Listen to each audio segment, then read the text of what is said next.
Lega Coop Veneto insieme a CGIL, CISL e Will Veneto ha firmato un protocollo d'intesa per favorire lo sviluppo dei workers buyout come strumento di politica industriale e attiva per il lavoro. I workers buyout sono operazioni attraverso le quali i dipendenti di un'azienda acquisiscono il controllo dell'impresa stessa diventandone i proprietari e gestori. L'accordo mira a monitorare le crisi aziendali e i problemi di ricambio generazionale, nonché a gestire percorsi di possibili nuove aziende acquisite dai dipendenti.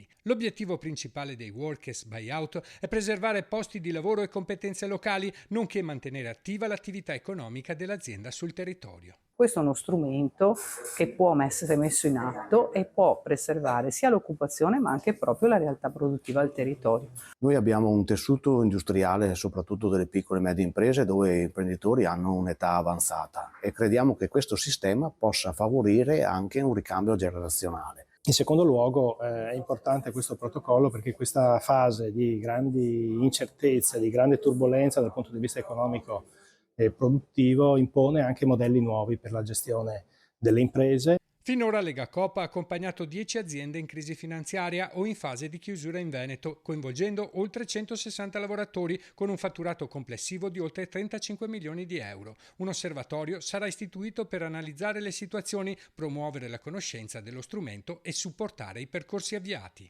Per Lega Coop Veneto è un traguardo importante ed è un'intesa, un punto di intesa raggiunto con le organizzazioni sindacali davvero significativo e lo riteniamo un elemento assolutamente strategico per la nostra associazione.